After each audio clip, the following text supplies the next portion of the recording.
चिंता छोड़ो। पुराने ज़माने में एक जादूगर अपने जादू की कला दिखाकर बहुत फेमस होता जा रहा था।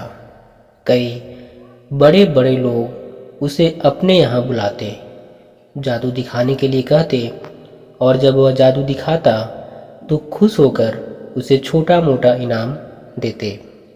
जादूगर इतना प्रख्यात हो गया था कि उस राज्य के राजा तक भी उसकी बात पहुंच गई। इसलिए राजा ने भी उसका जादू देखने की इच्छा जताई। राजा का बुलावा आया तो जादूगर भी खुश हो गया।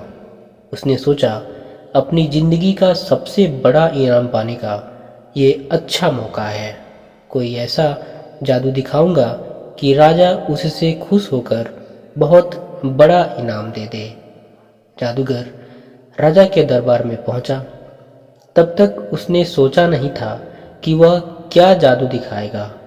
उसे यह तो पता था कि छोटी मोटी चीज़ें गायब करने वाले जादू से राजा को वह खुश नहीं कर सकता। उसे कुछ बड़ा करना पड़ेगा। उसने जब राजा को पहली बार देखा तो उसकी नज़र सबसे पहले राजा के मुकुट पर पड़ी और उसने मन बना लिया कि राजा का मुकुट ही गायब करके सबको आश्चर्यचकित किया जाए। जादूगर ने अपना जादू शुरू किया और जैसा उसने सोचा था, राजा का मुकुट गायब कर दिया। राजा का मुकुट गायब होते ही सभा में बैठे सभी लोग राजा पर हंसने लगे। राजा को लगा कि जादूगर ने जानबूझकर उसकी तौहीन करने के लिए ऐसा किया है। राजा लोगों की हंसी को अपना अपमान समझ बैठा। गुस्से में आए राजा ने तुरंत उस जादूगर को पकड़कर काल कोठरी में डालने का हुक्म दिया और साथ में यह भी कहा कि इसे 10 दिन बाद फांसी की सज़ा दे दी जाए। जादूगर ने ऐसा नहीं सोचा था जो हो गया। फिर भी जादूगर इतना परेशान और दुखी नहीं दिख रहा था जितना उसे होना चाहिए था। जादूगर की पत्नी को जब इस बात की खबर लगी तो वह दौड़ी दौड़ी जादूगर को मिलने के लिए काल कोठरी में आई। वह अपने पति को इस तरह से मुसीबत में फंसे देखकर रोए जा रही थी।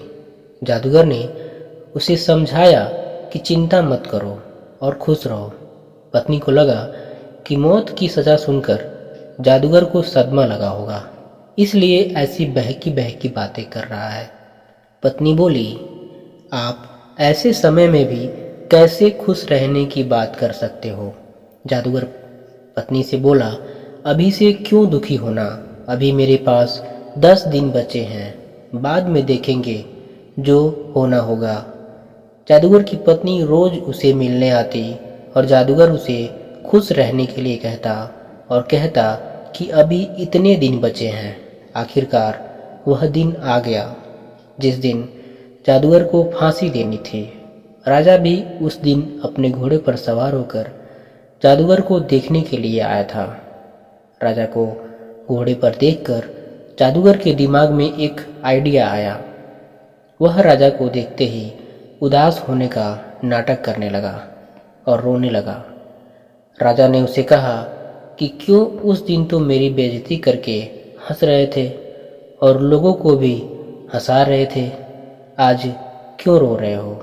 जादूगर ने कहा, महाराज मैं मौत के डर से नहीं रो रहा, मौत का क्या है, वह तो एक दिन आनी ही है।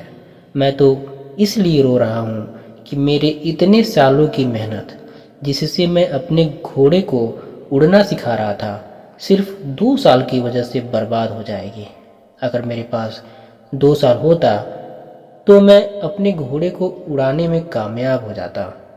जादूगर की बातें सुनकर राजा को लगा कि अगर उड़ने वाला घोड़ा उसे मिल जाए तो वह दुनिया का सबसे सफल राजा बन जाएगा। वह उड़कर किसी भी अन्य राजा को बड़ी आसानी से युद्ध में हरा पाएगा। राजा के मन में लालच आते ही राजा ने उसे 2 साल तक का समय दे दिया और कहा कि अगर तुम 2 साल में मुझे ऐसा घोड़ा देने में कामयाब हुए तो तुम्हें फांसी की सज़ा नहीं दी जाएगी, लेकिन अगर तुम ऐसा नहीं कर पाए तो तुम्हें फांसी से भी बड़ी दुखदायक मौत दी जाएगी। काल कोठरी से छूटने के बाद जादूगर सीधा अपने घर पहुंचा। जादूगर ने देखा कि उसका पूरा परिवार और पत्नी उसके मौत का शोक मनाने के लिए इकट्ठा हुए हैं। जादूगर को देखकर सब आश्चर्यचकित हो गए। पत्नी जो पहले रो रही थी उसे देख खुश हो गई। थोड़े समय बाद सब अपने घर चले गए। जादूगर की पत्नी ने जादूगर से पूछा, राजा ने तुम्हें छोड़ कैसे दिया? जादूगर ने उस शर्त के बारे में बताया।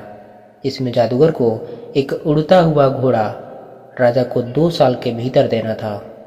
शर्त को सुनकर जादूगर की पत्नी फिर गुस्सा हो गई और बोली, तुम कैसी अजीब शर्त मानकर आ गए? क्या तुम नहीं जानते ऐसा घोड़ा कभी संभव ही नहीं है?